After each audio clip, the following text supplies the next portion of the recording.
Today is May 10th, 2024. My name is Advika Rajiv, and I'm with the Houston Asian American Archive.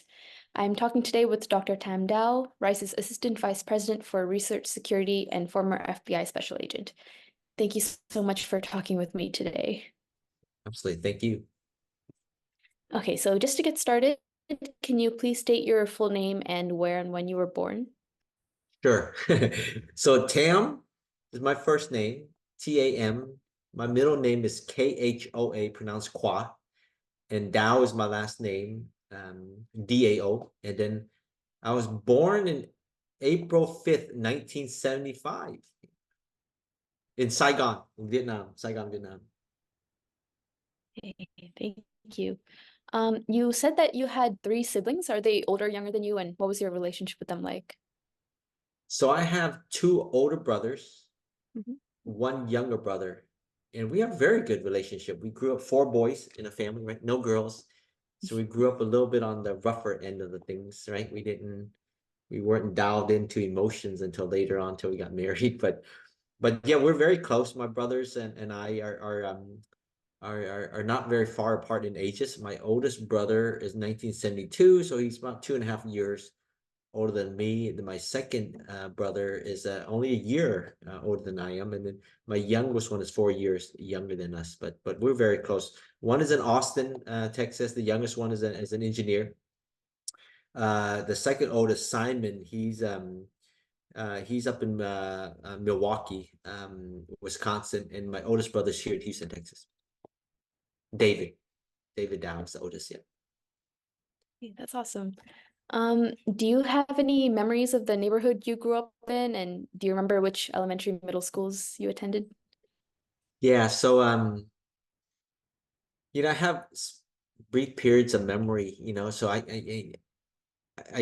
came over here as a refugee in 1975 as a baby. And then we were in a refugee camp. I don't remember those times in refugee camps.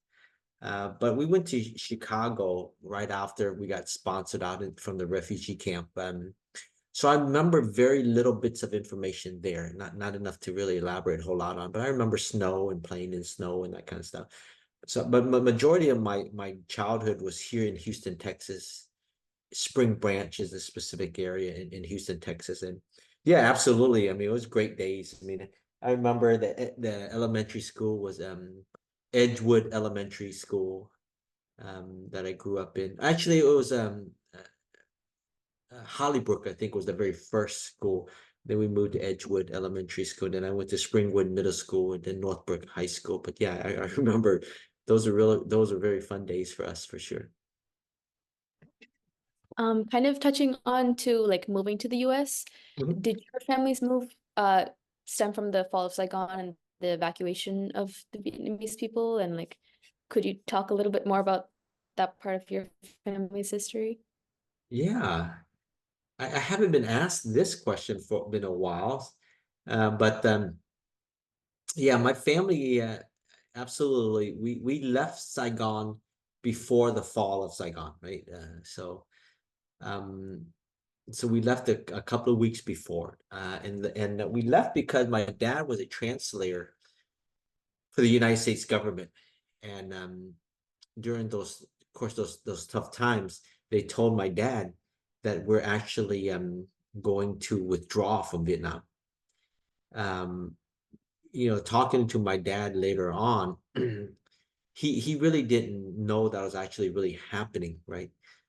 So they actually were preparing for the withdrawal for a number of months. So he told me that in January of 1975, where he was doing a lot of the translation for the United States government in certain schools, they were already shutting these schools down and showing my dad videos of what America looks like, right? Essentially, what they were doing was very cool. Was acclimating, right? Trying to get my dad and family to start to see what America would look like because they knew they were probably already leaving. So they told my dad, show up here at a certain date and time, and we're going to take your family. During those times, not a lot of people kind of really believed that the American was actually withdrawing. So not a lot of people showed up at that places, right? My dad was told by a colonel, who we believe was a colonel at that time, no, we're really leaving, and to show up. So we're lucky we showed up that place, and we were boarded onto a military plane. Can't remember what the name of the plane was. It was big. I think it's a C something plane, but they took us out right before a couple of weeks before the Capitol fell. And how soon after your birth was this? I was only 4 weeks. Oh, wow. Yeah, I was only a couple of weeks. So I was not, those are tough times, because I heard later on from my mom that traveled at that point in time in a refugee camp. So we landed here in the States, and then we were put into a refugee camp. Fort Chaffee, Arkansas was a refugee camp. Growing up, though, my mom and dad told us it was called Fort Safi. That was what it was commonly pronounced in the Vietnamese community. That's how they pronounce Fort Chaffee, right? Fort Safi. So it took me a number of years to try to figure out where is Fort Safi. Fort Safi is Vietnamese broken pronunciation of Fort Chaffee, Arkansas. So, but I was a baby when I was in Fort Chaffee, Arkansas. And I learned later on from my mom that it was very difficult times for them, right? Because you have to deal with the paperwork and the food and the food lines. So I think there were times when they would have to leave me alone to kind of deal with the issues within the refugee camps to survive. Um, so I was only a couple of weeks old coming to the States. I'm sorry they had to go through that. Yeah, I think I think it made them a lot stronger, to be honest with you. It got them prepared for what would be really um, here in the U.S. of just surviving in the 70s and 80s, right? So they came out, I think, a lot stronger to be able to handle the tough, grueling, grinding life in the 70s and 80s with very limited English, right? They had to really hustle. So in a way, I think it was bad, but I think it's also was a fast awakening on survival for them. I see. Um, how much of an impact do you think this had on you while you were growing up in the US? Like, was this something you learned or read about in school or popular media while you were growing up? You mean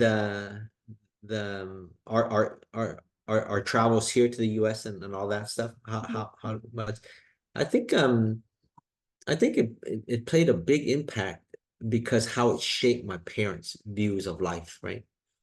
I think I think hard times for my parents really allowed us, kind of a byproduct of hard times, at least allowed them to treat us in a way where, I mean, it's about survival, right? It's about grinding it out when there's time. So it made us a bit, I think, a bit more, a bit tougher now than I think than how we would raise our kids. Like I have 3 boys now, but I wouldn't raise them that way, right? But they didn't have a lot of options and choices, food and hygiene and education and even babysitting.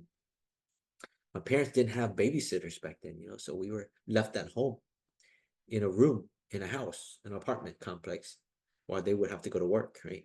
That's not possible to do now. You go to jail for that now, right? That'd be child abuse. But with the limited English they had at that time, I don't think they had much choice of that. So it made a huge impact. So we grew up, my brothers and I grew up almost like a survival mode, right? We didn't really celebrate a lot of birthdays. We didn't do any of those kind of stuff because my parents didn't really know how to engage in those types of ceremonies or wasn't in our culture at that time.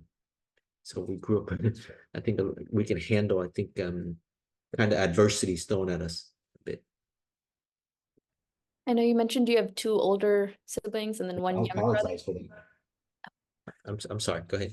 Anyways, you mentioned that you have two older brothers and one younger brother. Do you think this has affected you all in different ways? Or Oh yes, absolutely. Of course, the oldest brother in the family, in the Asian family, they often get the most, right? And their resources kind of dwindle out as it gets lower and lower and lower in the family, right?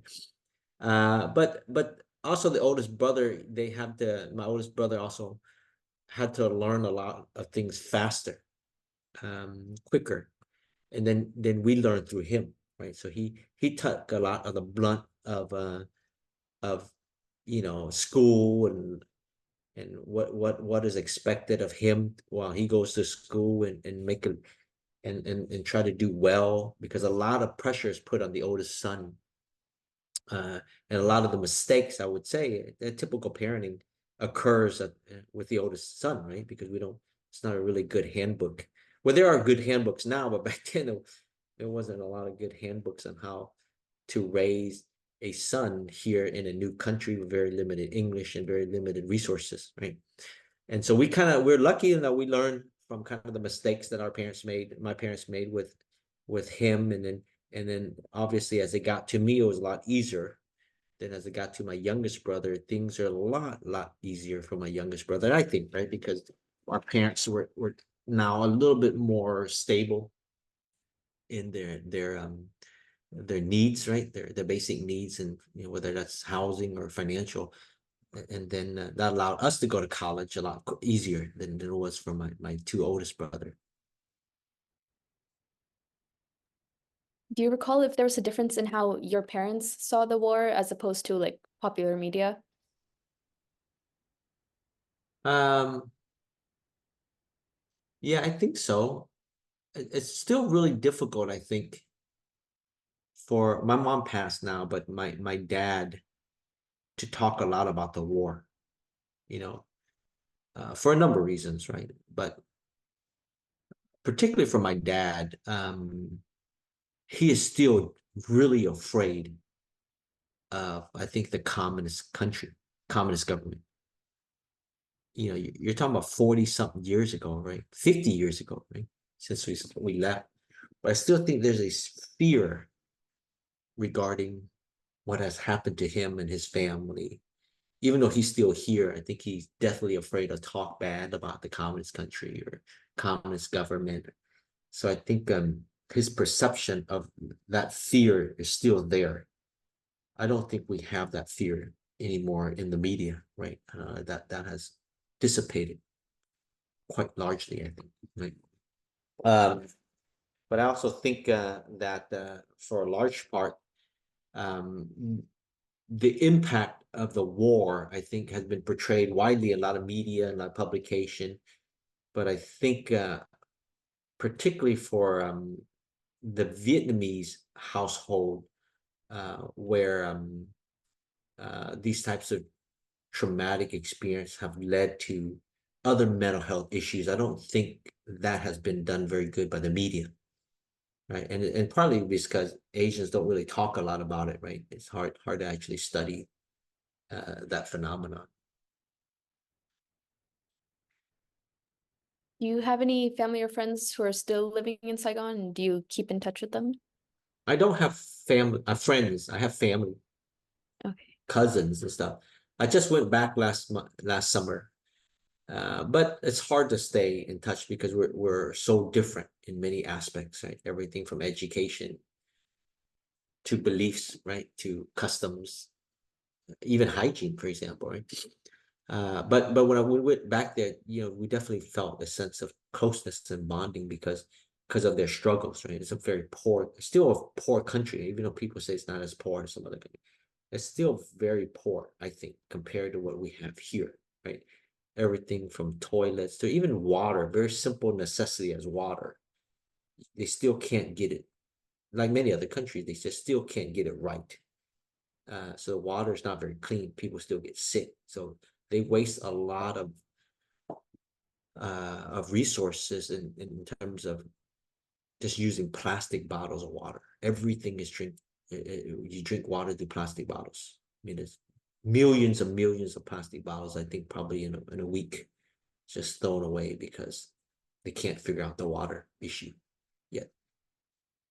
But I don't have any friends over there actually. I just have family that I wouldn't say I keep in contact closely, but when we do go back, we see them. Once you moved to the US, how did your parents and your siblings like overcome culture shock and the language barrier? Oh, that was an ongoing process. I mean, and now it's not. as bad, even though some cases is bad. But I'll give you a good example of how these things play out, back then, right? So I remember when I was younger, I share this story a lot, and I still remember the story pretty clearly. Is that um, and I'll give you an idea of the culture, the barriers, and things in all in one quick story here. But somewhere around second grade or maybe in third grade, I remember stealing a sticker off of one. Back then they didn't have classrooms. They had open classrooms, right? It was much more of an open environment. So they would set up these little barriers around to make classroom, but you could kind of walk through with these little walls they kind of set up. But there was a glow in the dark Halloween sticker on one of the makeshift walls that they separate classroom. And every day I would love that Halloween sticker, and I would take a little bit off of it every single day as I walk by it, and removing a little bit, and then finally I was able to remove the whole thing, and I stuck it in my pocket, and I went back to my desk, and I noticed that the sticker didn't stick anymore. It lost its sticky, and for some reason I just lost that. I just didn't like it as much, right? And then one day my teacher stood behind me, and I thought, she's gonna get me for stealing the sticker. So I'm just kind of sitting there very nervous. I think I was doing the spelling words back then. That we have spelling words. We have to write the spelling words like 5 times each of them. And then she kindly whispers in my ear that I need to go to the principal's office. So I thought, oh my goodness, I got caught, I got in trouble. So I go to the principal's office. To make the story shorter, they eventually referred me to the nurse's office, and they had me sit there naked on a table. They told me to take off my clothes. I'm thinking, oh, I'm gonna get in a lot of trouble. I'm gonna get spanked, and they're gonna spank me. And I'm sitting there naked, and people come in and out looking at me, and then I see my parents crying outside. Then I see police officers outside. I'm thinking, whoa, all this for a sticker. But it wasn't. What had happened was when the teacher stood behind me, she looked down my shirt, and she saw all these marks on my back. And essentially, I felt I was not feeling well the week before that. My mom would do traditional Asian medicine. Back then, she would put a silver dollar inside a boiled egg, and then she would take that in boiling water, and they would do these marks in the back of your neck to almost take out the toxin. Then she would rub my nose bridge a lot and make it really, really red here. It looked like I had a cut across here to get rid of my headaches. Right? But they thought it was child abuse, right? And so it took my mom and dad a while to kind of clear that. Now it's not easier, but this is very early on, and I would probably say late 70s or early 80s, right? When there wasn't a lot of understanding on cultural differences, right? And so it jammed my parents up for a little bit on those type of things.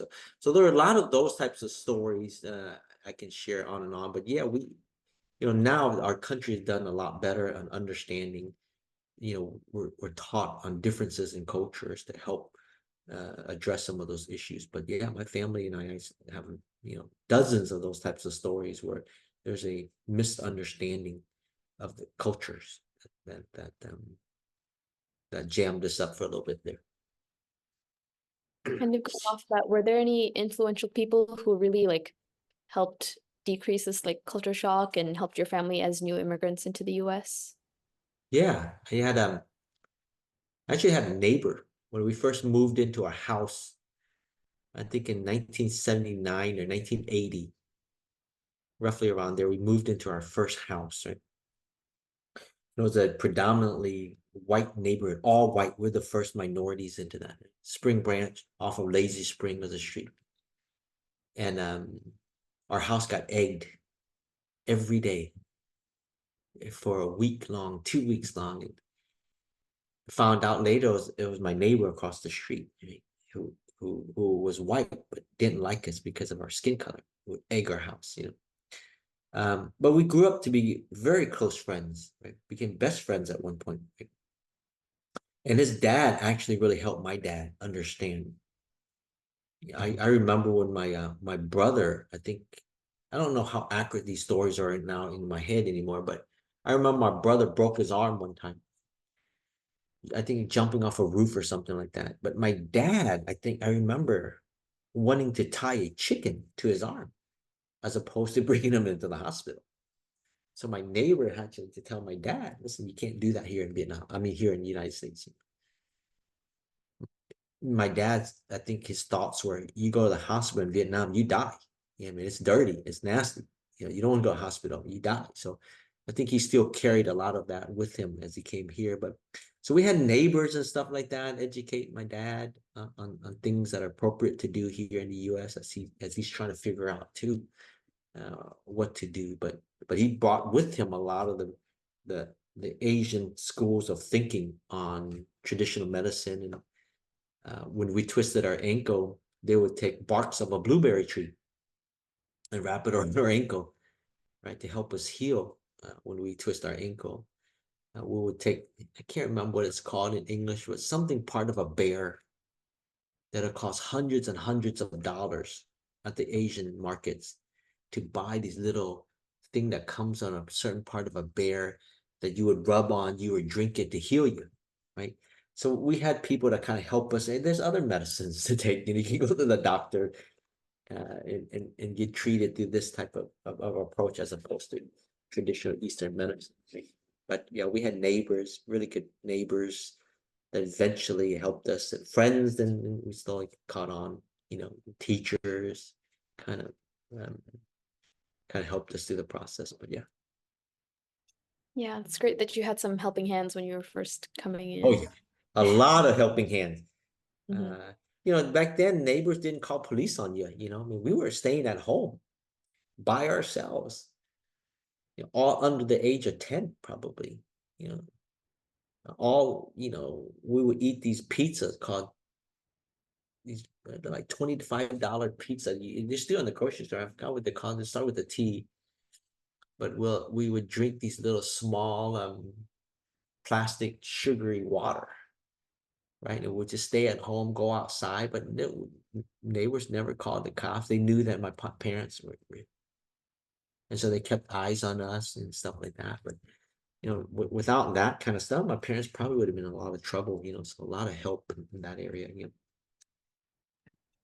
What were some things that your brothers and you would do for fun? Oh yeah. So when we're younger, we unlike nowadays, as everybody knows, we had to come up with our own things to do to play, right? So we didn't have and I think that's the reason why my brothers and I are, we tend to still make up things to play with, right? We make up games and make up challenging events wherever we go, competition. Just because I guess we grew up doing that. But you know, for example, we would make a golf course inside our house with furniture, and we would take a tennis ball, and we would go get these sticks, and we'll play putt putt golf inside the house. And the loser, right? So we'll make it'll be a cup. A cup laying down would be the hole. You have to hit it into the cup, and then you'll start from maybe the bedroom, and we'll make an obstacle course all the way around to the other bedroom, which would be where the cup would lie, which would be where the hole would be, and how many times that takes you to hit to get over there. And the loser at the end of the day has to clean up the whole house, right? And by the time, this is summertime, you can imagine. We're there all day long, right? We're little kids, we're all on, elementary school, lower.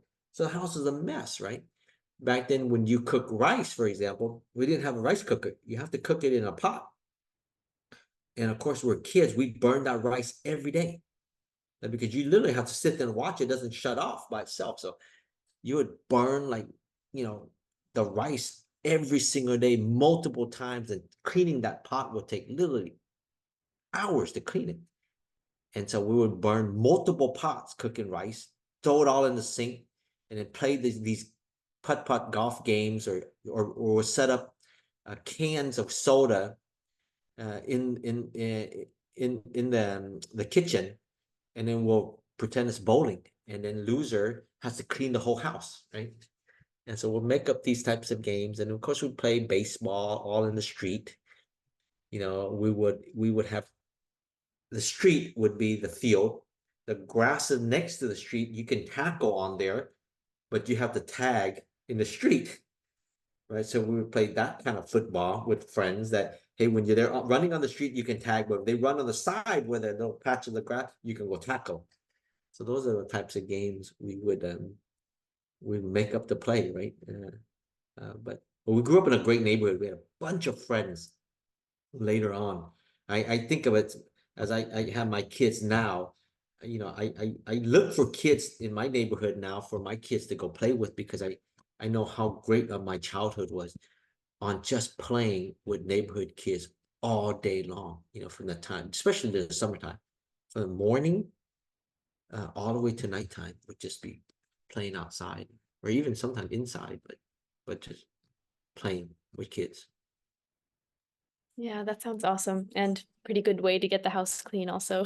Yeah, for sure. Because our parents would come home right around 5:30, and someone had to clean the house. Do you remember if you had a solid Vietnamese community, either Yeah. in Arkansas or once you moved to Houston? Yeah, we had a big Vietnamese community. Houston, I think, is the third largest Vietnamese community in the country, right? I think it loses to San Jose, and I think they group LA and Orange County together, but I think we're number 3 or number 4. So we had a lot of Vietnamese around us, which really helped us. But we had a good group of Vietnamese, American, African American, Hispanic friends too. I always say our neighborhood was just a great combination of Vietnamese. We had Koreans, a little bit of Chinese, some Indian friends, some Caucasian friends, some African. So we just had a great mixture of folks. But yeah, my parents was lucky because the Vietnamese community helped them also learn here in English, or gave them a safe haven. Right? We can go buy groceries. We can go to Asian Town. Back then, Asian Town was in downtown. It's since now been moved to Bel Air, the Asian community area, Bel Air and Beltway 8 area. But back then, the Asian community was in downtown. And so we had shops and stores and restaurants. And that gave my parents some stability, right? Some sense of comfort, safety for my parents. That was a big deal for us, I think. Without that, I always wonder if my dad would have landed in Iowa or something, how different I would be, right? Or my dad would land in New York or something, how different I would be. And I think I may have lost you there.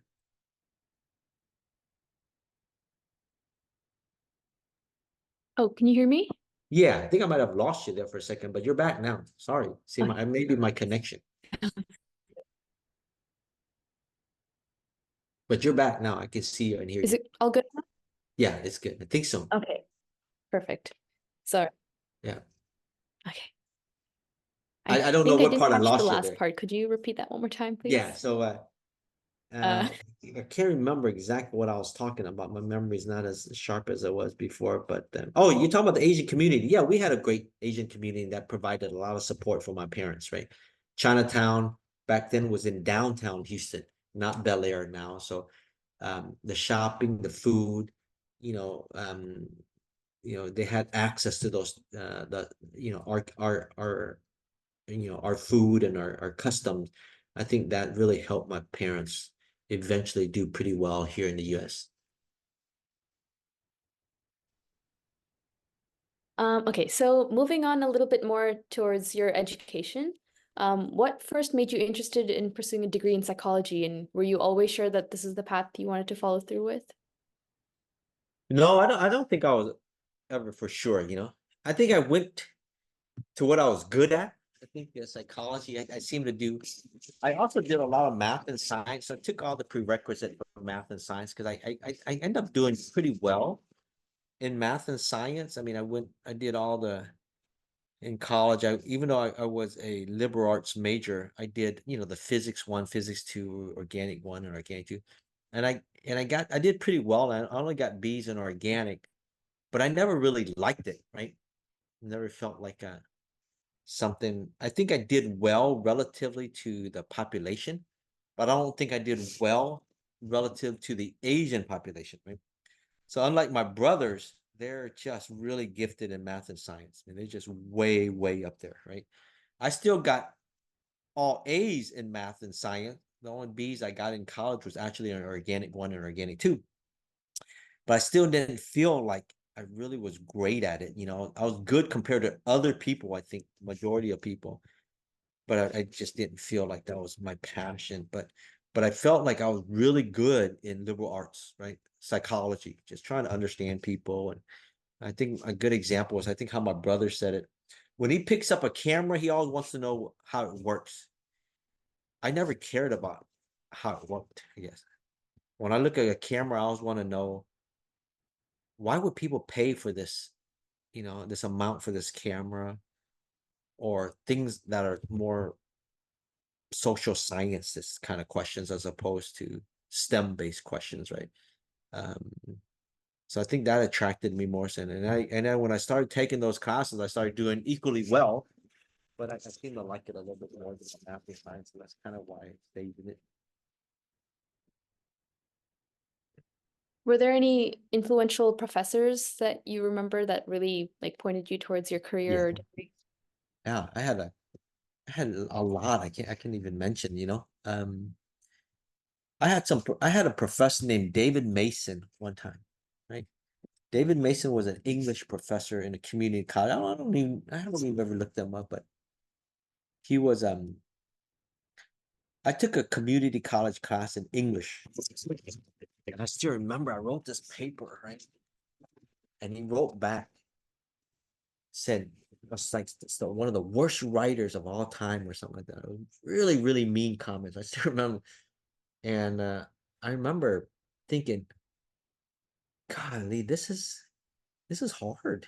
College is this is this is I remember he wrote like really, really mean comments like, this is the word you need to learn how to, and it's probably manipulated in my head, but if I recall it, it was probably something along the lines of, you know, you need to learn how to write English, or you need to focus on English as opposed to Vietnamese, or something to that nature. What now I would think of it's probably a racist comment, but back then, and it's probably all these years I probably manipulated in my head, and may not even be accurate.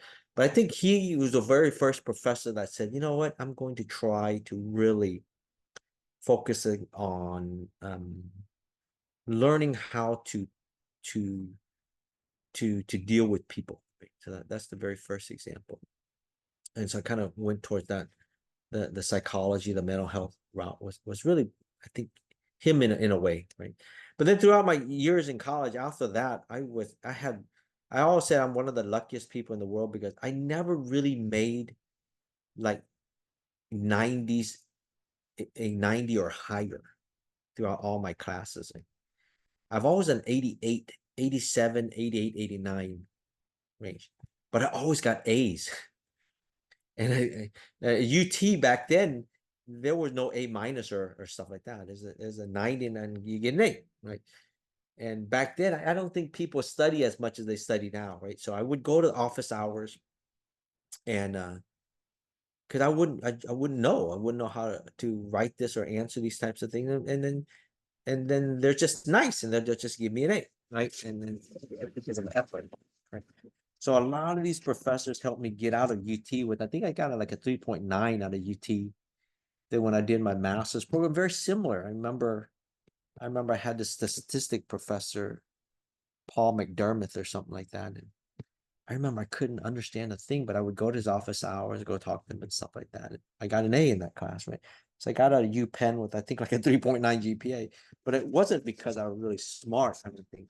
It's really because of the professors helping me along the way. Then I got into Florida State and I did my PhD. And very similar, right? I got a professor, Francis Pravat and Stephen Pfeiffer at that time, and a number of other professors, which just again helped me to get to the next step. And then I got a job. And so there's just, most of my life, I think, is based on people helping me get to where I'm at, more so than what I did, to be honest. Yeah, I would probably say 70% of it was based, I would say 60% of it was based on other people.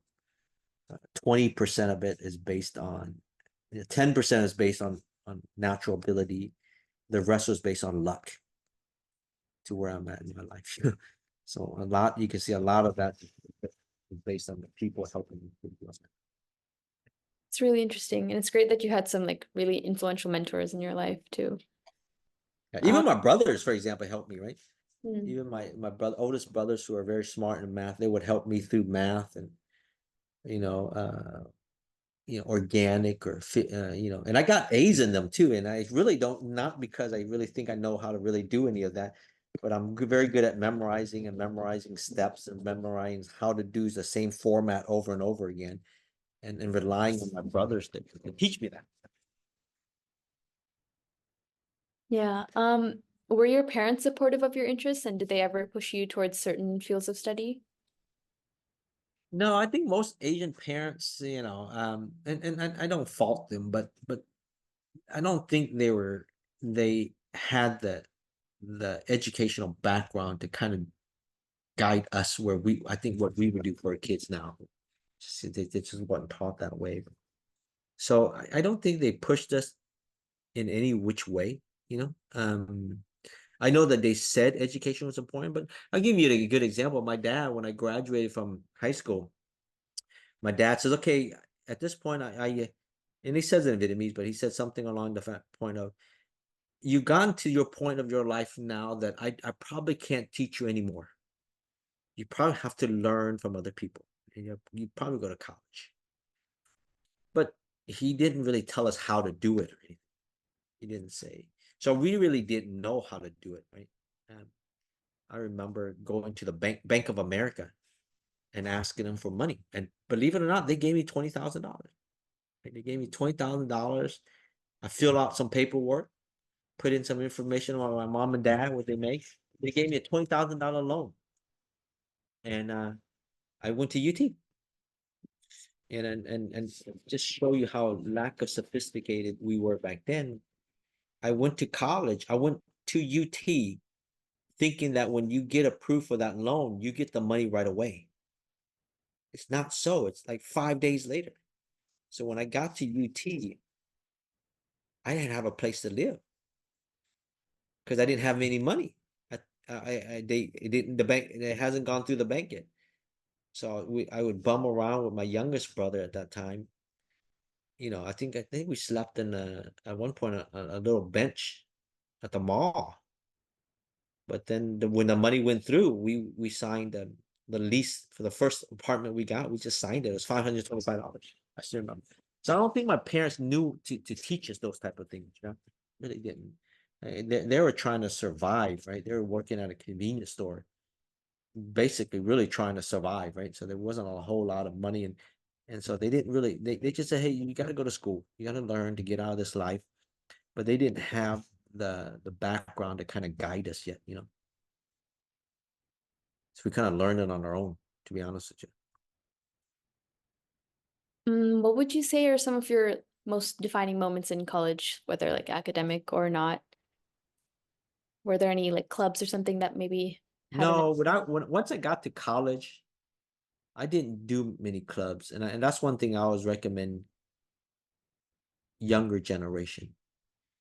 When I got to college, I really did college only. Like I didn't even work. I studied. And it's because I just needed more time to study. I think most people they don't have to study as much to get the materials. Unfortunately for me, I just have to really, really study because I don't necessarily may understand how things work, but I can memorize the whole page in my head at that time. But if you really ask me, like, why, good. My brother asked me this question one time. He goes, "Hey, why is the area of a triangle is 1/2 base time height?" I wouldn't know that. I would just memorize that formula. But most people would go, well, area of a rectangle is base time height just divided by 2. That's why it's 1/2, right? They would actually understand that phenomenon. I wouldn't. I would just memorize the heck out of things and just go and take the test and do really well through that mechanism, right? And so I studied a lot. I didn't do any activity. So, but I had great friends. I really had in college. I had just an amazing group of friends that I still to this day, we keep in touch, right? But many of them also circulated through the same apartment complex I lived at with my brother. So they at one point were my roommates, right? As we went through that. So those are the experiences that I really enjoyed a lot. In college was going to school. I view it as this: wake up, go eat with friends, go study, go to the gym, go hang out a little bit, go study, right? Go take a nap, wake up, go eat, go study. That's just was our college life. And play games. So back then we played video games. But that was essentially a great life. So those are my memorable. But I didn't have any. I should have joined like clubs and organizations, but I really didn't. You mentioned you were living with your brother. Did you all go to UT or? Yeah, of course, my oldest brother went to UT, but when he first went to UT, it was very difficult for him. Again, he was the first child, right? Nobody really taught him how to do that. So he actually had to leave. He dropped out of UT, right? And came back to here. But my second oldest brother, Simon, he went to UT and did really well. He was a valedictorian here in Houston, went to UT and got a 4.0 with mechanical engineering. Then he went to Harvard and MIT, got his PhD. So I went right after him. And of course, every teacher that I had was his teacher before, right? And they would say, "Are you sure you're his brother?" So guys are so different. But yeah, so he went to UT. Then I went to UT. Then my youngest brother went to UT. We're all three of us went to UT, and then my oldest brother, my second oldest, of course, he went to Harvard and MIT for he did an MD PhD at Harvard and MIT. And my youngest brother did an engineering degree. I mean, computer science out of UT. Then I did social sciences all through my undergraduate. But we're a UT family. Yeah. Oh, that's amazing. Yeah. Why did you choose to go to graduate school instead of getting a job immediately after graduating? Well, I did get a job. And Vika, I actually got a job. I got a really good paying job right out of UT for a company called Tricom Group. And I was a research manager in that company, right? And so I got a good paying job, a very nice office, nice furniture. I remember it going, oh, are you sure I deserve this? At that time, I think my salary was $60,000, something around there. I mean, this is 1995 or six or so. I can't remember what it was. Yeah, maybe 97. No, 1999, I think. Yeah. So that's a good paying job, right? I had both tons of money and I was living with my parents. But I hated work. I just felt my life was just kind of going through the motions. And I said, I'm going back to school, to do an advanced degree. And so I went back to do an advanced degree. I just didn't feel. I felt like I would wake up, go to work, eat lunch, go home, go to sleep, wake up, and I just didn't really like that. I liked the college lifestyle, right? Wake up, study real hard for final, and then crash and enjoy, goof around, and then go study. I just like that kind of, as opposed to a monotonous, stable life. So that's why I went back to college, to be honest with you. Can you talk a little bit about your research that you did during your master's and doctorate from UPenn and Florida State? Yeah, so I focused in personality assessment. It's kind of the area I focused in on. I got lucky again. I got teamed up with folks that can teach me in this area. But so I spent a lot of time doing that type of assessment, right? And then I got really interested in looking at instruments for minorities, right? How we measure depression and how we measure anxiety. A lot of our instruments are developed for the most part for Caucasian, right? So I started getting interested in how we assess some of this. It looks like similar conditions, but using different methods, right? So that was during the time when I started really paying attention to my culture too, right? So Asian American, I think, have a very similar to, I think, the literature on African American identity is we grow up, there is a part of us that actually hates our culture because we're influenced by the majority culture, right? Our food may smell differently, so I think that pressure a lot of times make kids kind of push their culture away a bit. So I think I was part of that group at one point. We're not really comfortable eating our food or doing what we're traditionally would be comfortable with our clothing or our food, and then we gravitate to the majority, the major cultures. And then we get older, we kind of get a little bit smarter, a little bit more mature, and then we come back and appreciate our culture. But during that time, I go, okay, then we start thinking more about my culture, the Vietnamese culture, the Asian American culture, the Asian culture. And then so I've worked in personality assessments. I developed tools and instruments specifically for the Vietnamese, right? Depression. We conceptualize depression differently. A lot of times we express depression through pain, right, as opposed to emotions, right? So when they describe depression, they'll often talk about how tight their head feels, as opposed to hopelessness or sadness. They don't use those types of words. Started developing instruments like that, and I got lucky. Not many people were doing it at that time, so I was able to publish a little bit more, just because no one cared about that topic. Right? There's not many Vietnamese psychologists at that time. So again, I got lucky, right? And so I was able to publish and get them on the research in that area. Yeah, I think it's really amazing you got to pull in two things that are really close to you and still do Yeah. something. Yeah, and again, a lot of it's luck, right? I think a lot of it was I didn't know any of that until I got into people that kind of guided me. Hey, Tam, what do you think about that? Like, hey, this is an area that hasn't been fully developed or understood. Why don't you think about that a bit? And I can help you in that area, right? I had no idea. I wouldn't have come up with it my own. Nothing I know came up on my own. It's somebody helping me, telling me to do that. That's kind of got me where I'm at. You also completed your postdoc fellowship, I think, at the DeBakey Veterans Affairs Medical Center. What was your Yeah. experience with this fellowship? Oh, I loved it. I mean, I got lucky. So psychology, PhDs, license, they go through a very similar chaotic process. Chaotic's not a good word, but stressful process like medical school matching, right? So once you do your PhD, you then have to go interview places, and they interview, and then they rank you, and then you rank them, and it has to be this mathematical craziness. And it's a very stressful process because a lot of people don't get matched, right? And they can't do their residency or their internship. And I got lucky. I matched with Houston, of all places. I get to come home. I don't have to go anywhere else. I come home to Houston. Wow, how lucky is that, right? And I matched there. And then after I did my 1 year there, you have to apply for postdoc, right? And I applied, and boy, I got postdoc at the VA because my professors helped me get that.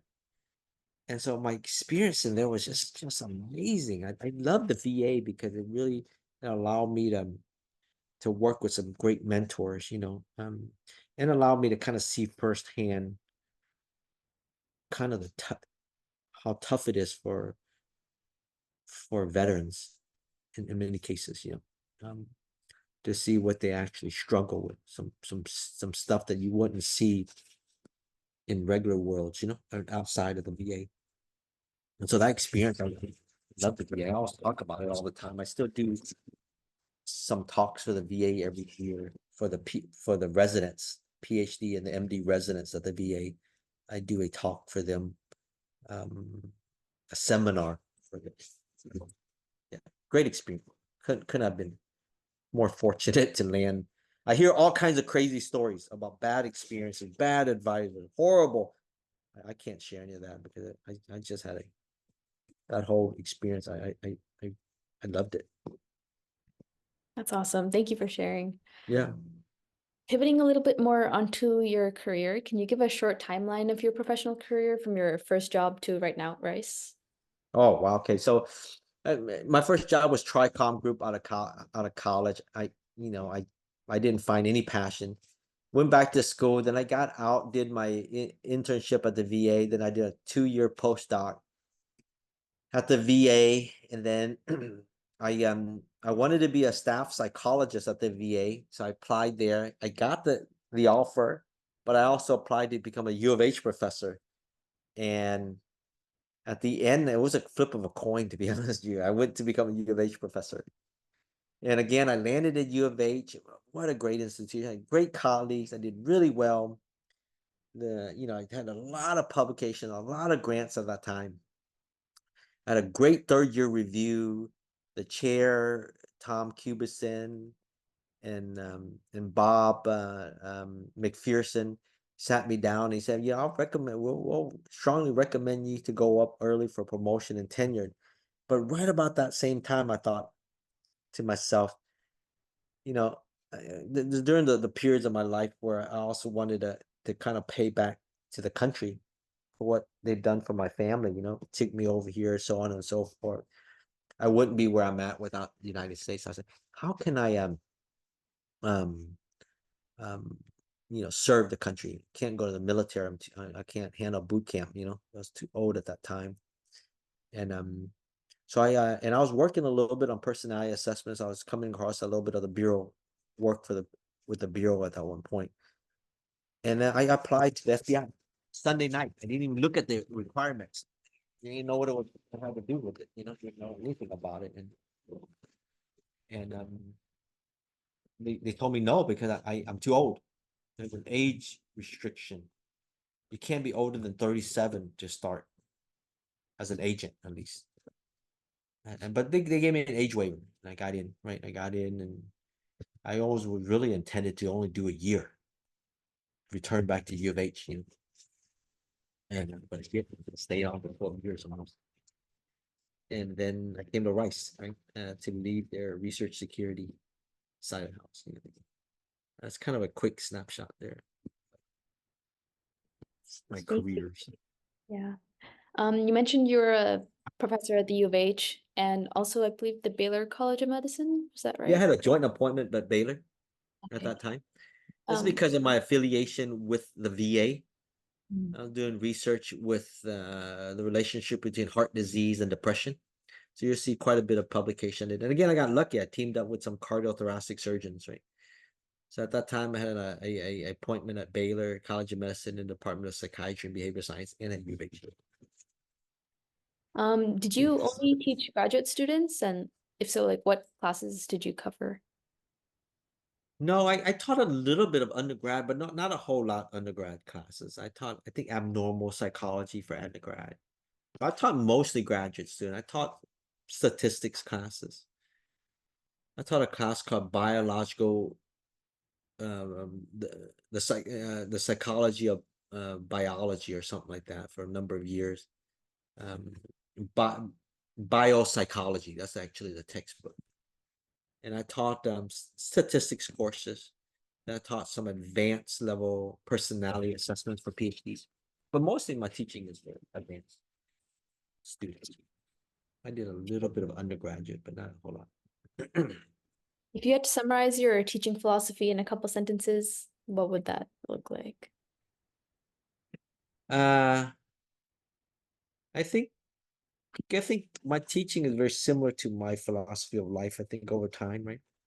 I think I just want the students, for me at least, as long as I come across as working hard and being nice simultaneously, I think my students would do well, right? So if I was to teach them something, I'll make sure I work hard at communicating it to them. I mean, learning that material to teach them and then be nice about it. Right? Don't have to be mean, right? Don't have to give a test that's ridiculously hard or be a mean professor. Those two areas, I think, doing them well at the same time, I think can be hard sometimes, and it takes a lot of practice to work hard and be nice at the same time. I think it's easy to be nice and not work hard, or it's easy to work hard and not be nice, but doing them at the same time. That's my philosophy. It's pretty simple, I think. Yeah, that sounds good. Um, you touched upon this a little bit earlier, but what prompted you to move from the educational setting of a professor to joining the FBI? And were there any surprises in transitioning? Yeah, I mean, it's really was just to serve the country. You know, 'cause I wanted to, this again, it was during that time of my life where I was looking around, I was seeing my cousins in Vietnam, and I was like, man, you guys are the same age as me, but you guys are just worse shape than I am.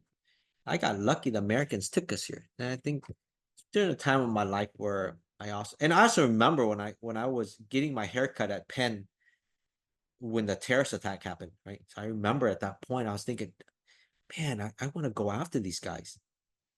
I want to I took it kind of personally. I remember thinking, dang, I want to fight these guys, or these types of behaviors.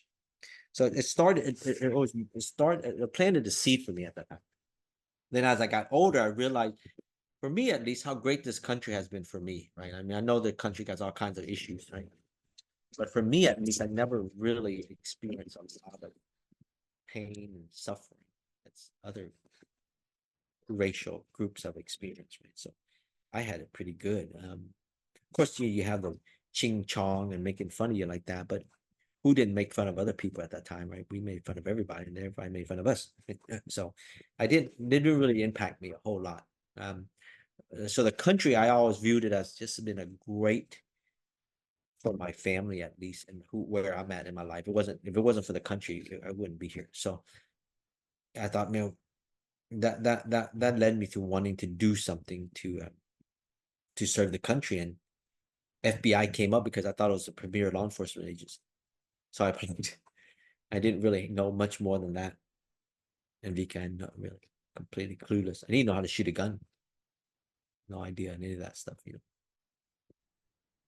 Kind of talking about like the onboarding process, what was the process of applying and being selected for that position? Oh, Specifically, yeah, it was brutal. Sorry, go ahead. I didn't mean to cut you off. oh, no worries. Specifically being Asian American, like leading counterintelligence task force teams, like, what was the experience going through initial security clearance with your Yeah. like non-native background? Yeah, I think it was difficult, to be honest with you. I mean, but I went fast. I think just because they wanted an Asian person in there, to be honest with you. But mine went fairly quickly, but I got polygraphed quite a bit when I was in the FBI, and I understood why, because I'm Asian. I hate to say that, but I got polygraphed, I think, more times than other people did. Because I was working national security, I was working espionage, and espionage. The word espionage in Asian countries a lot of time go hand in hand, right? And so, you know, even though Vietnam was very different from China, I don't think the government um, differentiates that inside the bureau. But so that process is a little bit difficult. Um, and the training, of course, was brutal because my body was a lot older. think I think I was one of the oldest. I think I was the second oldest at that time, or close to maybe for the oldest in my group. I can't remember. Everybody else was older than I. But most of them were in their late 20s or early 30s. I was past 37, 38, so close to 30. So I was a lot older. So that process was brutal. And inside Quantico, they try to break you down. I mean, and I think being Asian makes you another target. I think so, right? And that's when I started the first time in my life. I think I started to see that there were cliques inside the government. Yeah, and if you're Asian, you're here. You're Caucasian, you're here. That's when I started seeing a little bit of the cliques. Right, I didn't see that in my life in other parts of my life, but I started seeing it in the government. There, Asian was definitely not. I don't think many Asians feel at home inside the government. To be honest with you, I think that's the first time I started seeing that a bit. Once you achieved the position, what were some of your responsibilities during your tenure? So I did quite a bit of things. I started a bank robbery, agent organized crime. Then I went to terrorism. Then I became a supervisor, and then I did.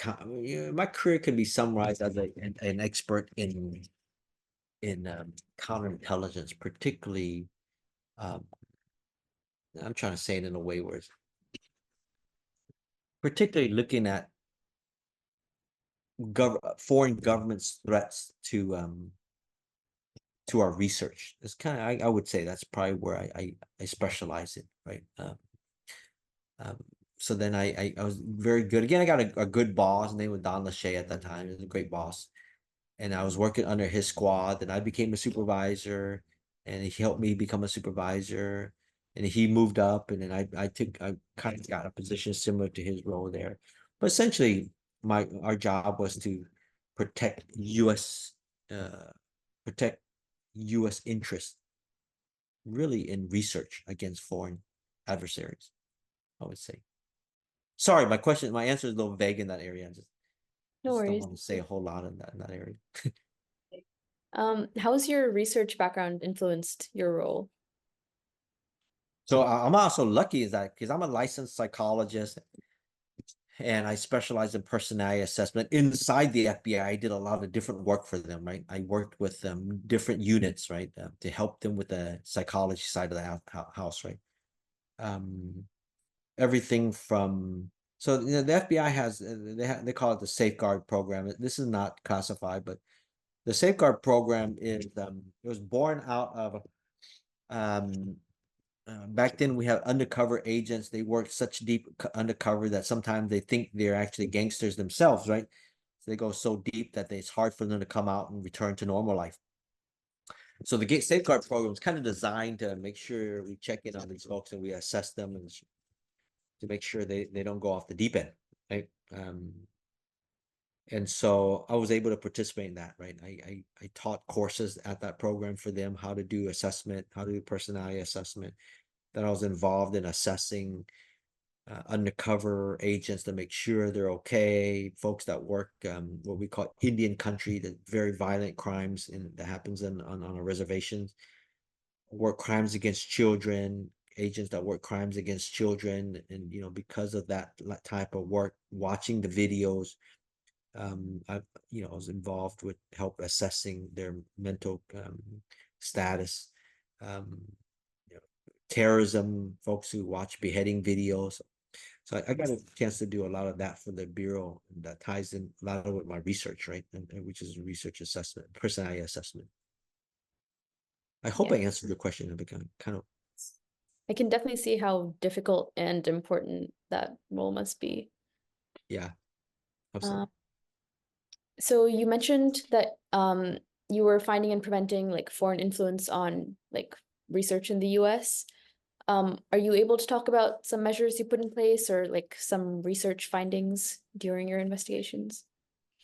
Um, yeah, I think at a big level, I can probably say that one of the most important things to work in this area is to be able to understand science, right? Believe it or not, FBI agents, they're not that bright, right? They're just simply not. And they're trying to protect something they don't even understand. That's very hard to do, right? Let's say you have an FBI agent come talk to you about what you're majoring. They're not going to know. They're simply, truthfully, not that bright. They're, and I don't say that to be mean. I just say that in that, generally speaking, when we try to go after bad guys, for most part, bad guys don't have a high IQ, right? That's just we know that, generally speaking. So you're catching bad guys all your life. They're doing really not very smart things to do, and so it's not a hard job to do.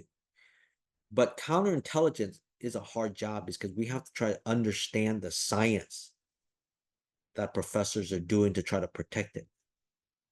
Why is quantum, or what aspects of quantum is a national security, right? If you ask that question to most FBI agents, they'll have no idea. I don't have an idea because I'm not that smart in that area. And so learning about that was something I'm proud to do to help the FBI understand that for us to protect this area here, we really have to bring on academics as partners. They actually have to be like an agent, help us understand these threats, help us so that we're not biased, right? We're not targeting. bringing them on the team. So I was able to create a task force that allows us to bring on academic partners as task force. Right. So that was a novel approach, I think, bringing on academics into the FBI, getting them a badge, getting them access to our building. That I think that's was a big deal for us. It's really interesting. I didn't even think about that perspective on like coming into investigations without like needing the proper background knowledge, I guess, into it. Yeah. Mhm. Um, I am curious to hear your perspective about the China initiative and the effects it's having on Asian American scientists' careers. Yeah. China Initiative, just the name of itself is problematic, right? I think the intent, I think now most people recognize the name was probably a not good reflection of what the initiative was trying to do, right? So I think there's no doubt in my mind that there are bad people trying to steal our stuff. That's pretty documented there. And I think there's also some good examples of people who didn't do it the right way from the government's perspective. And those played out in court, right? Those are cases that those are investigations that the cases were dropped. Or so I think there are problems on both sides of the house, and I think that's a good example of two sides not talking to each other, right? If you're an academic and you say there's no espionage happening, I wouldn't trust you. And if you're an FBI agent that says, um, we're always right, yeah, I wouldn't trust you either. Right. I think the fair assessment at this point in time is that we need both of each other so that we remain objective. We really do. How we do that is a little challenging, right? But it's very similar to what I would say is the academics peer review process, right? Academics don't trust themselves, right? That's why they have to go to a peer review, and that's why they have to do a conflict of interest and all these kind of things so other people can judge their work, right? And even then, we still have problems with people making up data and all kinds of stuff that we've seen out now in the media recently. But the peer review process is supposed to help protect that. Well, I think in these types of investigation, we have to have a peer review process. That's why I advocated for bringing in academia into the fold. Not bringing everybody in, but bringing in high level people that we can provide clearances to so they can also see our work and they can say, no, this is crap, or yeah, this is good. I think that prevents bad things from happening like the China initiative. But I hope that answers your question there. Yes. How do you think initiative is affecting like incoming Asian American scientists? Yeah, that's a great question because that's something we'd love to study, right? I think for sure the China initiative has definitely deterred bad people from coming in because I've seen it. I've also seen that it deterring good people from coming. The level and the quantity and the amount that really needs to be tested. In fact, Rice is going to host a workshop called Research on Research Security, where these types of research questions needs to be posed and needs to be answered. Right? How big is the problem? How bad is the problem? How did you describe the problem? Nature, scale, and scope of the problem, for example. Right? The impact that it has on international collaboration. Is the juice worth the squeeze? Right? These are questions that we need to ask. We need answers to. Right? But I no doubt seen good things that's happened, and I've also seen bad things. I would probably say I've seen much more good things that's happened, I think, for the security of the United States. And maybe because I'm biased, I don't know. Somebody has to review my work, but I would say generally speaking, the movement towards protecting US research, I think is in the right direction. We still have to make it better, but I still think it's headed in the right direction.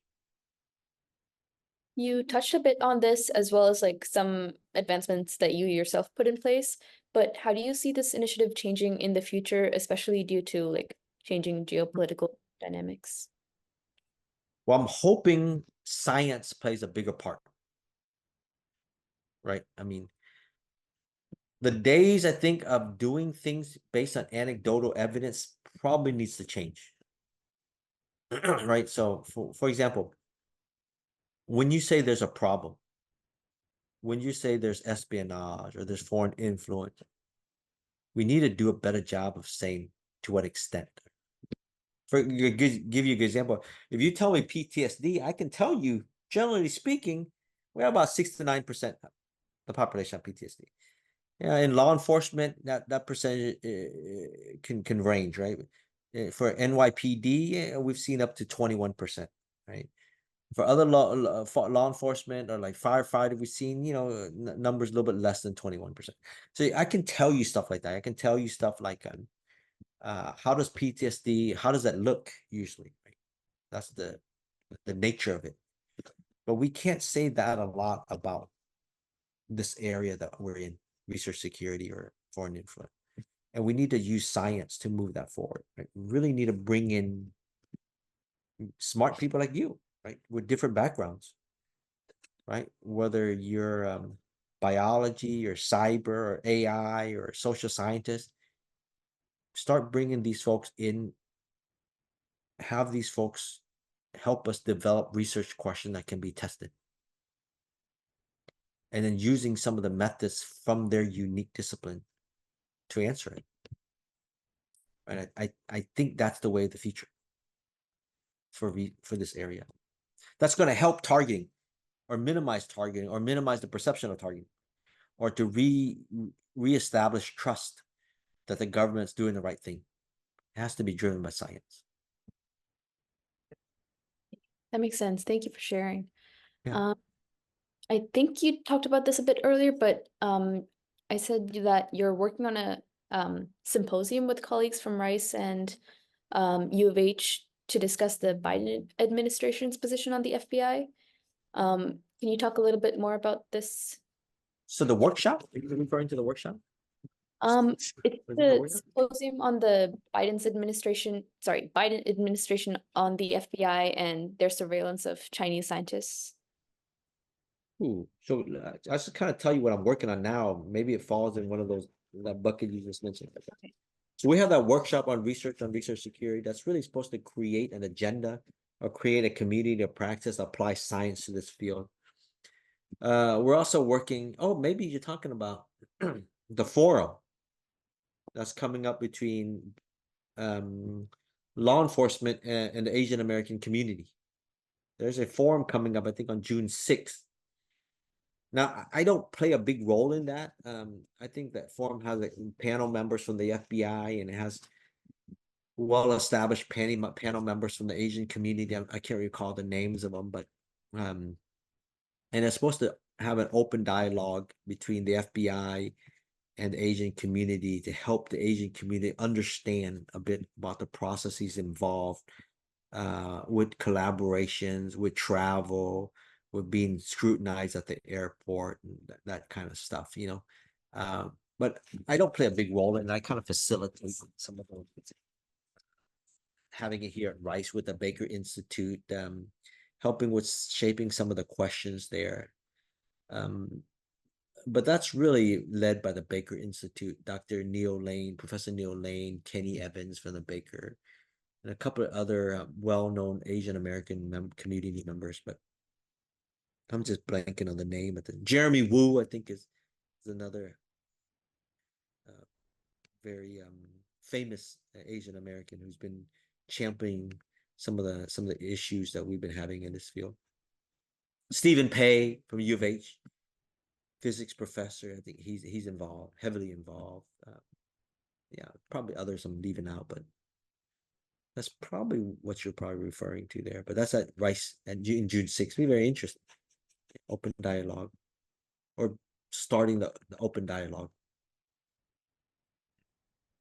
This is kind of jumping back a little bit more to the China initiative, but I want to also ask if you could speak to the concern that the FBI might be targeting innocent scientists and hurting their careers.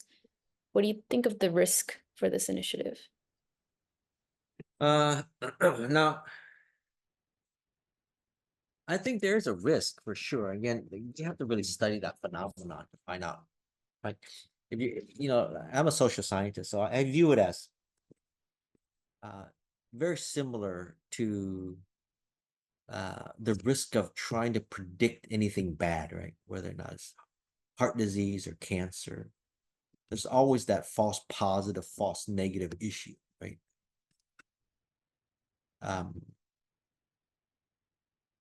Is there a possibility that we say someone's a spy when they're not a spy, right? That's highly damaging, right? Right, to that individual.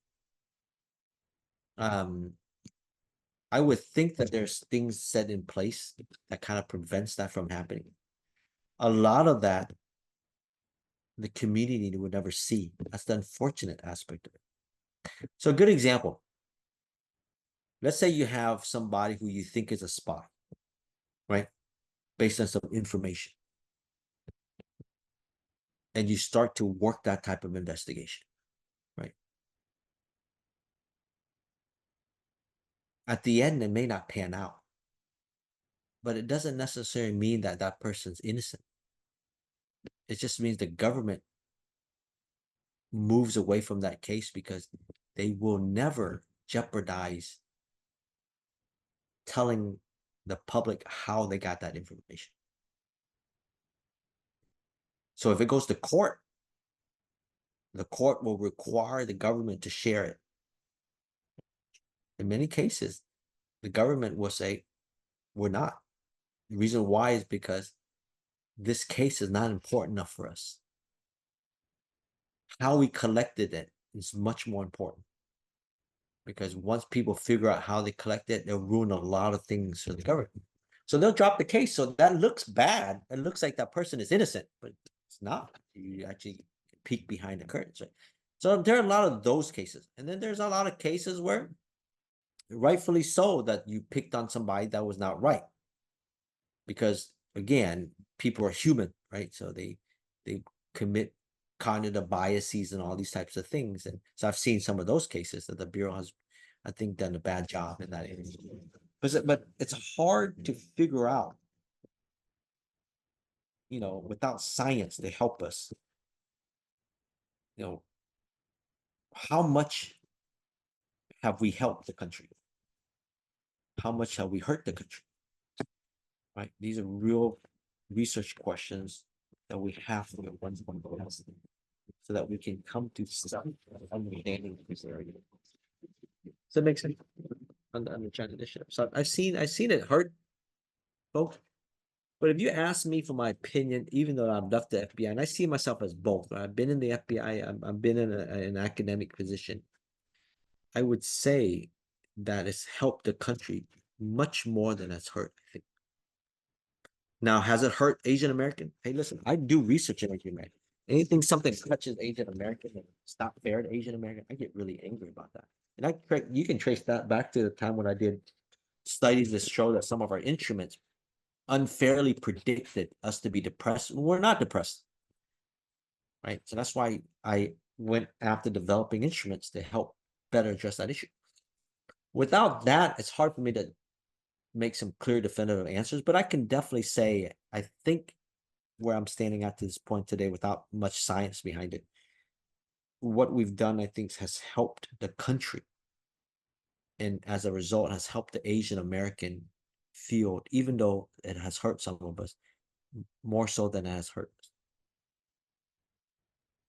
Pretty sure a lot of people would debate with me on that, but no. Are you able to talk about some of the safeguards that are put in place to protect innocent scientists? Yeah, so we bring in scientists now to look at it, to look at the data, right? Obviously, some types of investigation, you just cannot bring them in because it's at a higher level of classification. It's at what they call the FISA level. That's a very high level classification that only a judge will be able to see, right? Yeah, that it has access to that information, or some other people like judges and that has the ability to view that information. But yeah, bringing in folks to view it, right? And even, for example, there's a group called the Jason, right? And they're scientists, academic scientists, elite scientists, but they also have access to classified data. they put out reports. I think their reports are most fair, right? Because they are scientists and they are also have access to classify. So they view everything and they'll try to write an unclassified report on these types of matter. And I think their viewpoints are very similar to mine. There's no doubt there are problems with espionage and foreign info. That's clearly documented.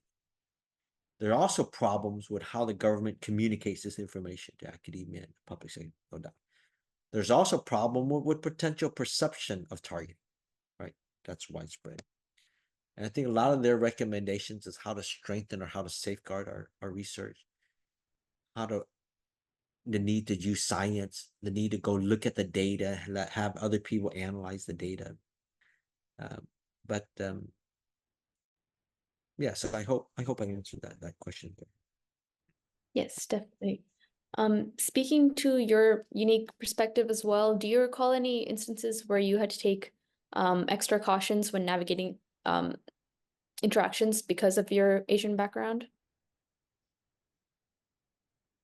You mean like just my Asian background or my Asian background with my work experience? Like With your experience, oh, like okay.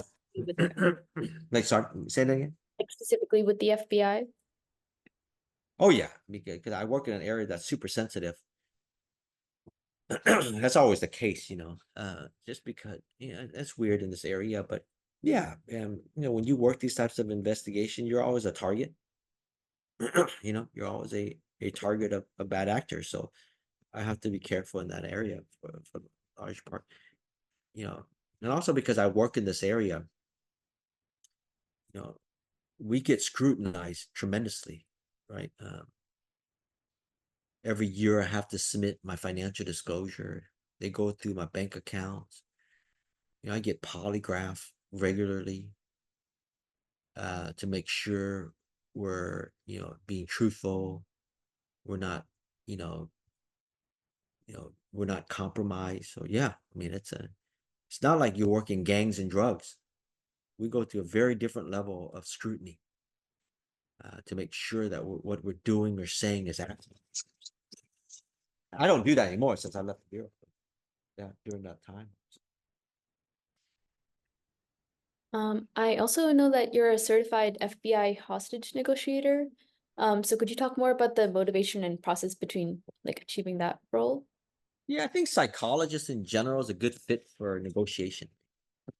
It's because FBI, I would say, is the premier law enforcement agency on the tactics on how to negotiate, especially dealing with crisis or hostage type situation. I won't go into detail, but they differentiate between crisis and hostage situation and which tactics is more effective for which type of groups. But I think our personality comes off a little bit natural.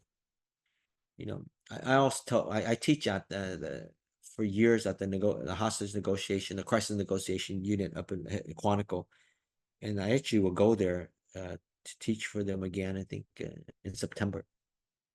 But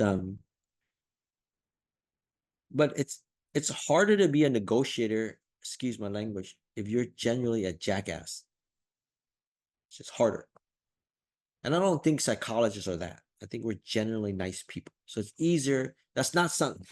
If you're a jerk, it's hard to teach you not to be a jerk.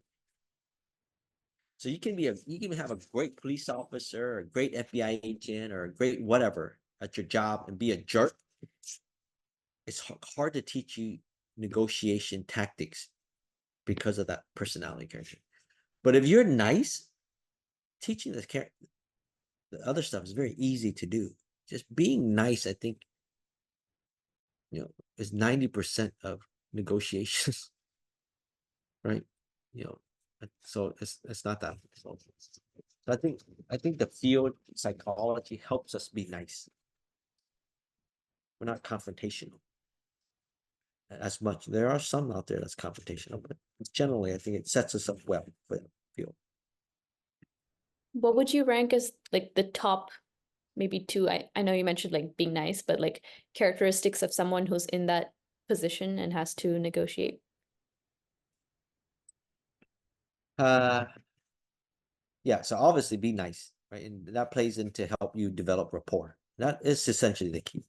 If you can't develop rapport, it's very hard to to to work in that type of environment. So develop rapport, of course, a lot of things plays in there, right? How you come across. I call it the likability score. How likable are you, right? And that can also play in your tone of voice, the way you look, everything, right? It's a whole totality of situation. And I always tell people, if you're not practicing that all the time, then it's very hard to do that on the spot.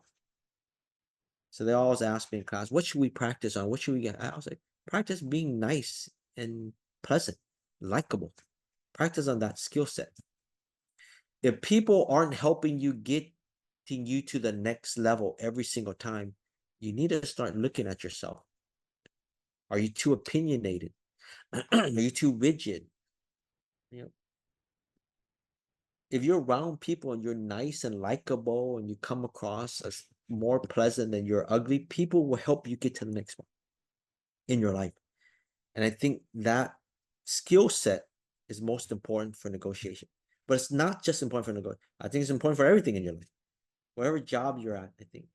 If you're nice, and I don't know of a better word, nice, or I call it likability, right? If you have a likability score, and that's a lot of things in there, right? That's how you walk, that's how you talk. Some people can be the nicest people in the world, but their tone of voice just drives people nuts.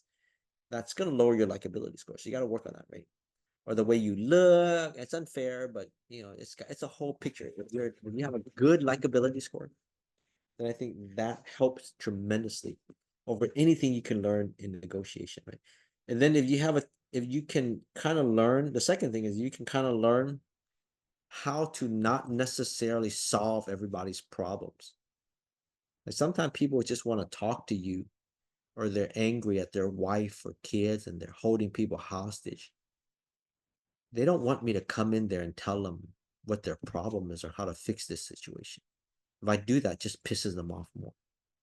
I need to not be a problem solver at that point. I think most of us are problem solvers. The more successful you are in your life, I think the more likely you want to be a problem solver. And I think a lot of times you don't have to be a problem solver. So that's the other skill set in negotiation. Just listen. Listen to them. Hear them out. Right? As opposed to telling them, oh, okay. I see. Oh, okay, what you gotta do is this, gotta do that. That just pisses them. So those are two most important, I think. So interesting. I never thought about like a likability score as being like very prominent for being a hostage negotiator. Very Yeah. interesting. But not just hostage negotiating. Life, I think. Right? Your whole life, your likability score, I think, is highly important. More important than any classes I think you can learn. Any additional training. I think we don't put enough time and effort in that. What do you believe is your greatest career achievement so far, and what's your goal for the future? I would to be honest with you, I hate to say this. This is just, it's not many people pay not very good, but I think I did pretty good as a father. I think so. There's absolutely some mistakes I made when I was younger, right? With my kids, right? But I still think my kids turn out to be so far, right? Perfect for me, at least, right? I worried a lot when I was younger how my kids will turn out. But so far, I'm thinking, man, I think I did okay. And I don't know if it's because of me or my wife, probably a lot of everything, right? Luck involved. But I would think, looking back at my friends and all the problems in society right now, and I worked the Walmart shooting. I went up there to assist with the Walmart shooting in El Paso. So I realized how tough kids have it sometimes, and I don't give excuses on why he did what he did, but my kids aren't in that kind of pain to have to bring a gun to school and shoot somebody, So I think I feel pretty good. I feel the best in that area. other aspects of my life, like school and colleges, I never had to worry as much as I did with my kids. Like, hey, how are they gonna turn out? But yeah, family, I would say number one for me. That's awesome. According to some stats on the FBI website, it says 83.4% of special agents are white, and Yeah, yeah. 3.7% are Asian. How So many? How many? 3.7%. Okay. Yeah. Yeah, that's true. I was part of the FBI's diversity agent recruitment. So if you Google me, you see a video of me online recruiting for diversity. Yeah, you're right. It's mostly my wife would tell you when she goes to the FBI building, they all look the same. They're all white, tall white guys. You're so different. You're different from everybody else. Yeah, and the FBI has done a good job too, the promoting diversity, going after diversity, but it's hard to get them in. I mean, I remember Asians people that we fail the polygraph all the time, right? Because we're nervous, right, all the time. But it's not like they don't want Asians in there. I've seen it. They go all out. In fact, they'll promote Asian at the detriment of Caucasian. I've seen that over and over again. I really think that's unfair. I've seen minorities be put in positions that simply for their skin color, man. It's shocking that this minority is at that position. I get it. You're trying to help, but again, at what damage are you doing to the country when you put this person to do this job simply because of their minority status in society? But but I don't have any issue with the Bureau pushing for minority. I've seen it. I've been part of that team. It's not easy to get minorities in there. It's not. I mean, we fail all these things that the Bureau requires us. And the people go, why do you use the polygraph? I said, it's not 100% accurate, but we've caught a lot of spies on polygraphs, right? It's a best method we got in this area to try to address espionage issues. But yeah, you're right. It can be. There's definitely improvement. There's definitely we can definitely increase minorities, but I wouldn't increase minorities for the sake of increasing minorities. I've seen it. I've seen horrible leadership based on ethnicity.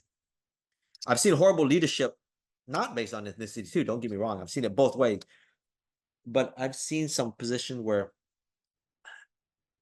yeah, it's hard to talk about. It's complicated.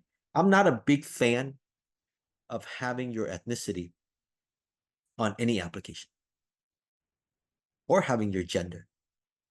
I don't see any purpose in it, to be honest with you. And I get the argument. I'm trying to listen to the other argument. I think for certain position, the application should see simply what you do, and it should not have any ethnicity or gender, age into it. Yeah. But I know what they're trying to do. They're trying to help the minorities that were through years of unfair practices to help bring that up. So I know the intent is there, but I just don't know again the juice is worth the squeeze there. What advice would you give someone who's looking to pursue a career similar to yours? Cool.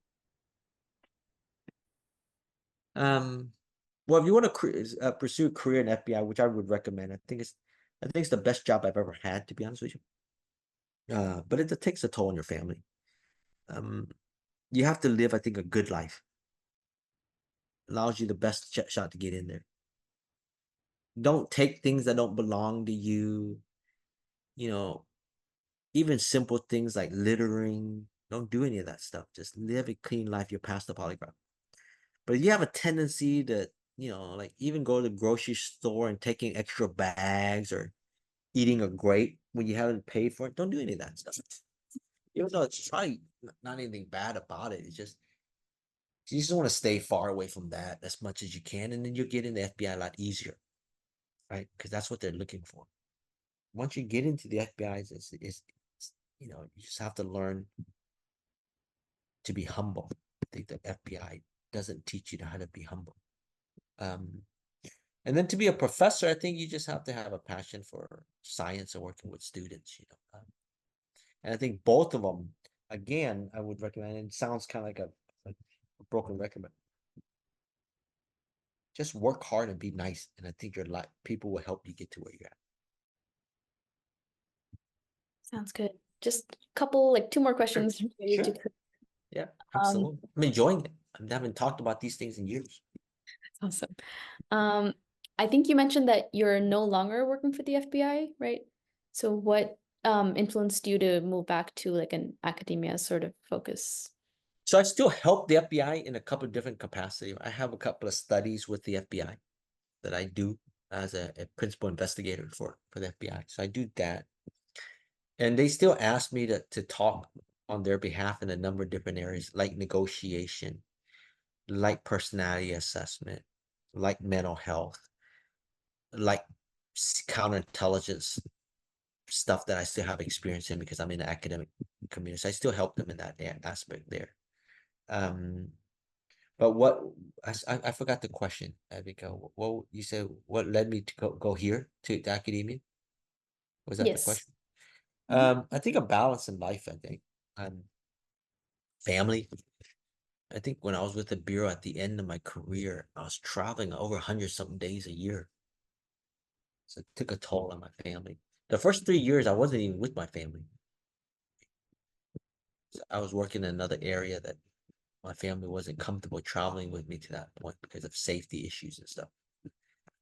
So it took a toll, right? You sacrifice a lot for this government. Sacrifice a lot of family stuff, because it's very difficult when you're with the government to say, you know, when you have a bank robbery, for example, you can't say, I got a son's soccer game. You really can't say that. Even though you can say that, you really can't say that, right? Because you just can't let it go. I mean, who's going to go do it? And nobody's going to do it, right? You know, so so it takes a toll, right? So going to academia, I think reduces a lot of that. And I've served my country. I feel proud of it. I still continue to serve my country, but it's just like the military. You let it run through your system, and you gotta go do something that's healthy and productive for your life. Yeah, that makes sense. Can you talk a little bit about your current role at Rice? Yeah. So my current role is over research security, right? So the way I kind of view it as we try to protect the products of rice, and products meaning research, ideas, right? Methods, means, know-how that rice would be deemed as their stuff from foreign adversaries taking it. Rice doesn't have like a Coca-Cola formula where only maybe a few people in the world have access to it. And you're protecting that kind of trade secret. So rice is not built like that way, nor is many academic institutions. But we still have things that other countries want that we're not comfortable sharing out yet, right? And so that's my job, to kind of protect that, right? And the espionage game has been around for decades, hundreds of years. People always want to take things they don't have access to, right? Even in sporting events, right? You'll want to steal somebody's signs or codes or watch somebody's playbook or give you an advantage of what they're going to do.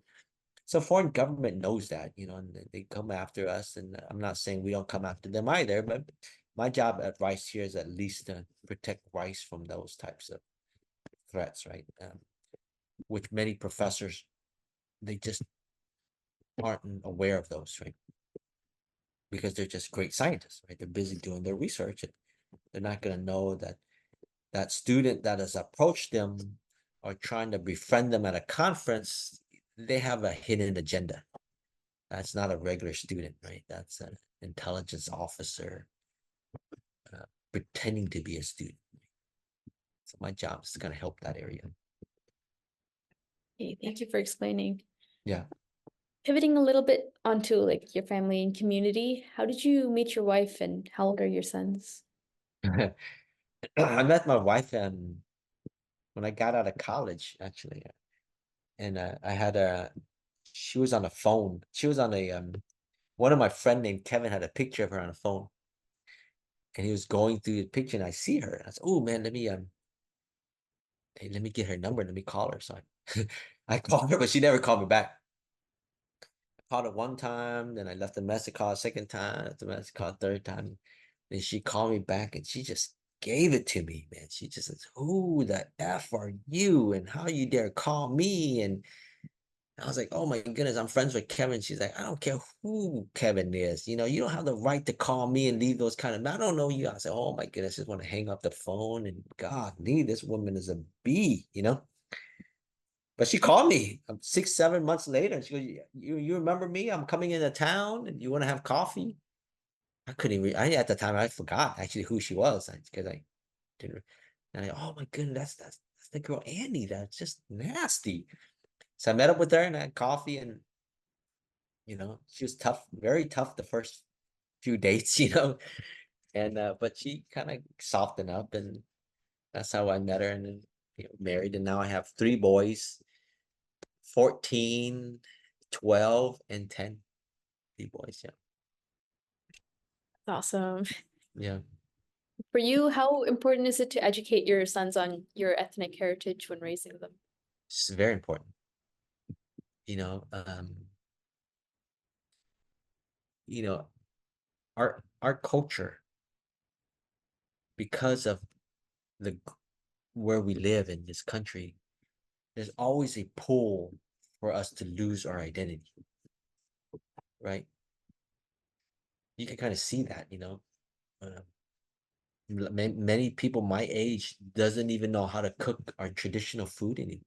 Even the females, some of our traditional dishes that's been made, we we don't know it anymore, right?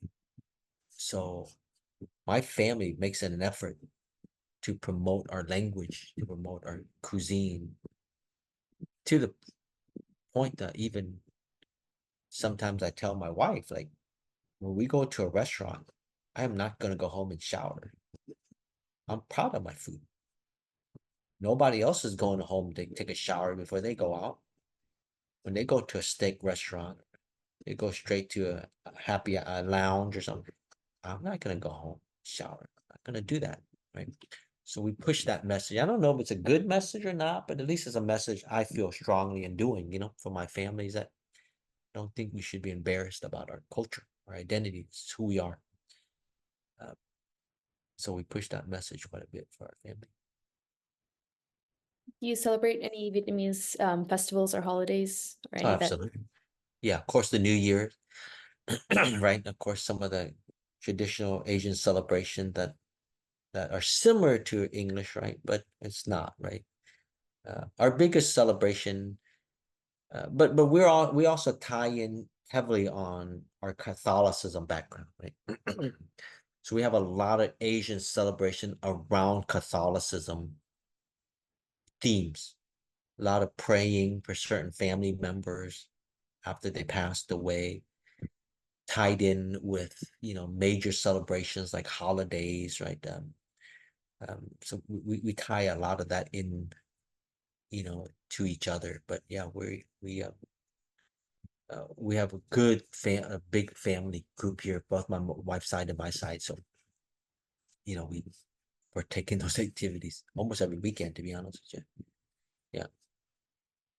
It's awesome that you get to still be like so involved in your culture and they're all like in close proximity. I moved my mother-in-law into my house. Mm.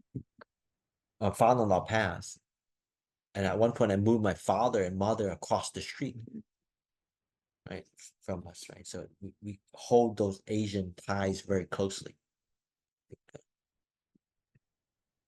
Kind of segueing away, what are some of your hobbies and interests outside of your career? I don't have a lot of hobbies or interests. I've been telling my wife I need to come up with it. I only exercise and I play with my kids. And I once in a while hang out with a couple of friends now, maybe have a couple of drinks at their house. But other than that, I don't do much else. I try to learn instruments, but I suck at it, so I stop. Try to learn the piano with my kids. The piano teacher told me don't do it anymore. It's not worth me taking your money because you're not going to improve. So I stopped. My kids still does, but but now I just exercise a lot. I run. I like to do pull-ups. Then I hang out. Then I play with my kids. I play with my kids every chance I get. I'm swimming or playing outdoors. Just go play with my kids. So I don't have a whole lot of hobbies. I don't have like motorcycles or instruments. I'm not a big reader anymore. Too tired to read. I don't read as much as I used to read. Yeah, that's a little area that I can definitely work on. And for the record, how do you identify yourself ethnically? That's a hard question there. I think how I would say it is born in Vietnam but made in America. I think, right? I have a lot of strong cultural Vietnamese roots because I was born there. I have the love for that country. I love for my people from there. But how I think about things or do things, even from hygiene to education, I think it's made from America, the greatness of this country. So I kind of view it as that born in Vietnam, but made in America. It's kind Yeah, that's perfect. yeah. When and where do you feel most at home? My family, right? Around my people, I think. And I think that's where I get in my life where I notice, I don't know what it is. As you get older, you just kind of feel like, even when I was in the government, I love the government, but sometimes you may not get a feeling that,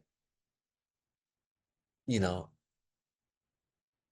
that you may be part of the team. It's hard to describe that, because I think some people still view you as, not really American, even inside the government. It's kind of funny to say that. Hard to describe unless you're in there. If you ask most Vietnamese, they'll probably tell you that. Sometimes you get the feeling that you may not be fully part of the team, right? They fully don't trust you as much as they trust an American person. But that's part of the game, I guess. You describe the Asian American community in Houston and like compared to any other place that you've lived at. Oh, here is great. I mean, I've lived in Philly. I've lived in El Paso. I've lived in Florida, Austin. No, here it's much more Vietnamese, right? Here, 100%. But with it also comes problems, right? Vietnamese population can in itself have some negative stuff about it, right? But in general, you can't beat the food here. I mean, I have to be honest with you. You can't beat the fact that you can have access to pretty much something that looks very similar to Vietnam, right? or somewhere in Asia. The streets are sometimes in Vietnamese. And that, for me, is comfortable.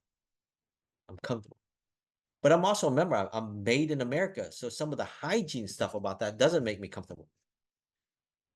Right? So, the people and all that, but sometimes the hygiene or the cleanliness of restaurants, I'm made in America, so I'd rather have an American style of restaurant, right? If your children were to watch this interview in the future, is there any message you'd like to leave for them? No, I mean, I think I've been, the message would pretty much be very similar to what I've been telling them while they're growing up, is working hard. I think achieving stuff, I don't think that's hard to do.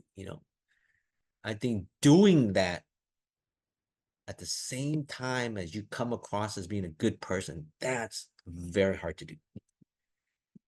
And that's a muscle I think you just constantly have to try to strengthen, because I think as you get more successful, you get more egos, you have more opinions, you get more arguments. I think that's the message I'll just kind of remind them again. Like, listen, and I'm not saying I'm successful, I'm just simply saying that where I'm at in my life, that was something I always will try to remain or try to keep practicing, is it's like going to the gym and only doing right hand dumbbell curls, because you'll get a lot of people compliment you a lot of what you do in your life, blah, blah, blah, blah, blah. But your left hand, never gets strengthened, right? And that's well, you're not all that special. You're just a normal human being. That humility is not really worth that much, because in our line of work, we do get complimented quite a bit, right? So that muscle just gets bigger and bigger, bigger, bigger. You actually look at how crazy it is. You look at the creds of an FBI. It actually says on there, you're special. It says right there, you're special agent Tam Dao.